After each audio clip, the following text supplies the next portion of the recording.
career choice has always been driven by a deep passion for family medicine. I love impacting lives. I love seeing patients meet their health goals. I love the long term relationships that we build. I love the variety of patients that I see in terms of different ages. I love the continued learning, staying abreast medical knowledge. I love giving back to the community by keeping patients healthy and productive and reducing the chronic disease burden. I just love it all.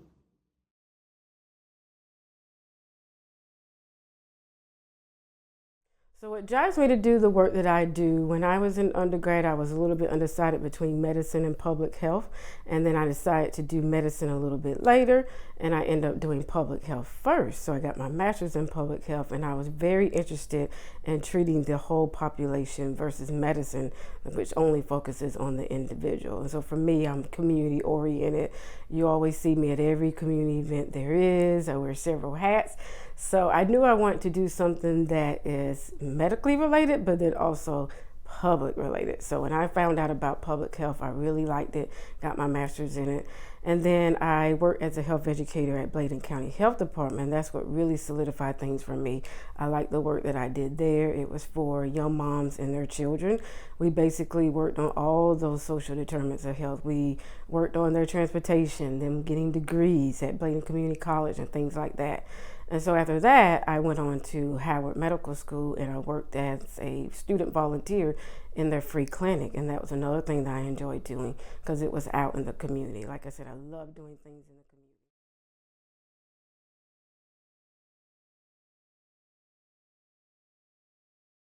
Young, naive freshman, college, took a job at the medical school washing equipment in a research lab. And my mentor, Dr. Edward Treadwell, took me under his wings, exposed me to the world of medicine because I knew nothing about it. And he wrote a letter of recommendation, I think my first letter, and he has made a very big impact on me. I was lucky to be able to go back and thank him a few years ago, and I just don't know if he even knows, what a difference he made in my life.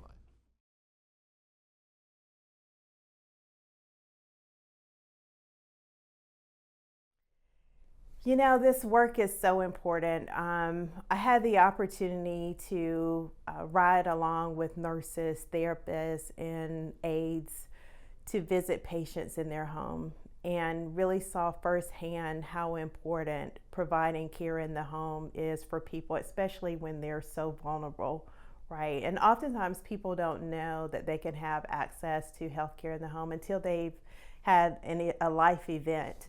And so providing education and providing access to these services is so important. My mom is also a nurse, and I have just watched her throughout her career help so many people. And even as being a retired nurse, she continues to help people. So when I think about the work that I do, I know that I am impacting someone's life.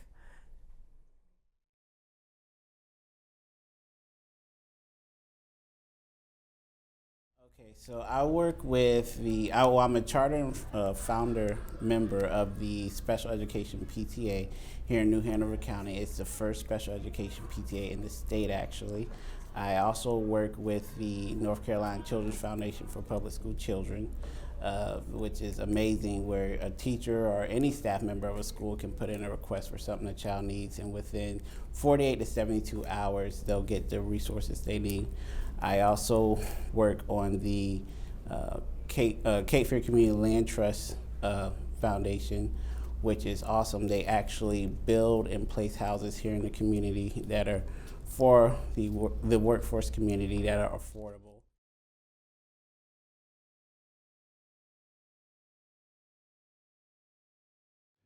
The thing that drives me to do the type of work that I do is the childhood that I had growing up in Chicago.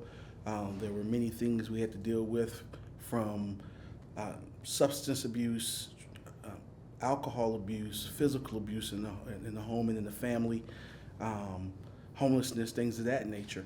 And I joined the Marine Corps to get myself a start in life, and I was able to go back and get my education.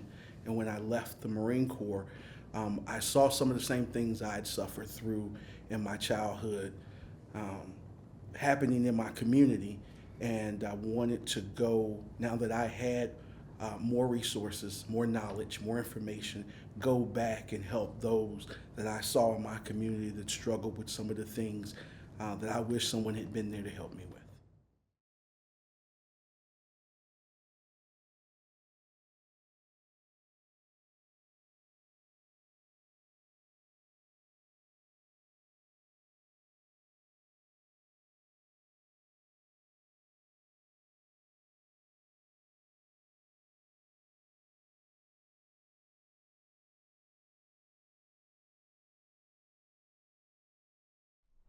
Well, one big thing that I try to work on, particularly in my field of practice, is to help improve the maternal mortality rates, especially in the state of South Carolina where I work.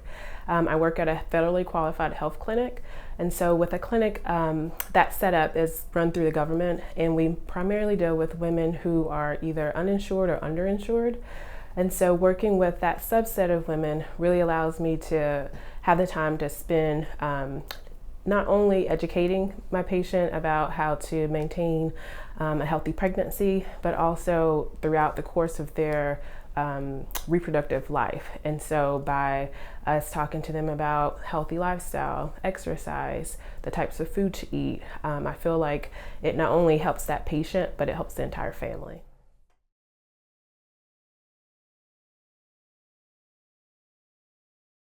What drives me to do this work? I would say my children.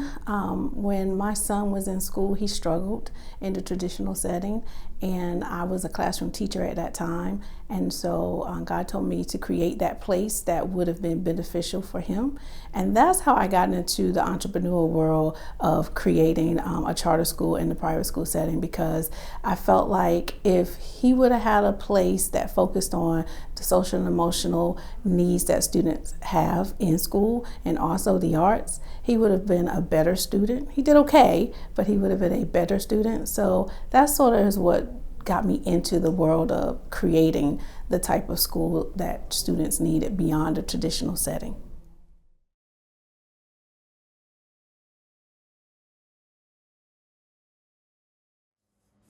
What drives me to do this work really are the experiences that I had growing up in Wilmington, North Carolina.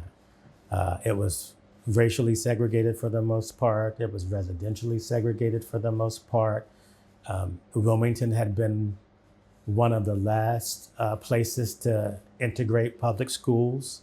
The Brown v. Board of Education was passed in 1954 by the U.S. Supreme Court, and it wasn't until really the early 70s, late 60s, that New Hanover County, Wilmington, decided to honor that Supreme Court decision.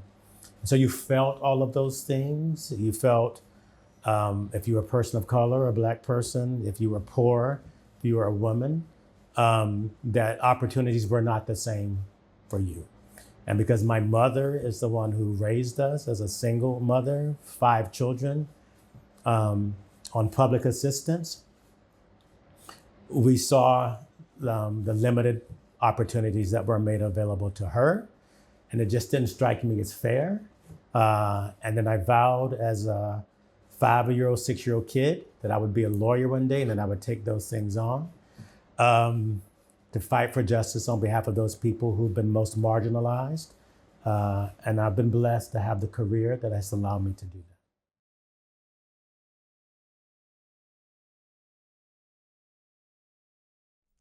I have to look back at the lives of children, especially I've been in education for 19 years. So when I look back and they come back to me, and it is, they're doing great things. They have families, they're expanding on their educational dreams. Maybe they have businesses, but it is that I had a part of that. I just look at investing in just committees and community organizations that have been around for a long time that focus on educating others, such as Juneteenth, the City of Wilmington's Commission on African American History, just to make education accessible to everyone. So I'm just proud of all the work I'm doing right now as far as, and it's not even the paid work, but it's the volunteerism. So I appreciate it.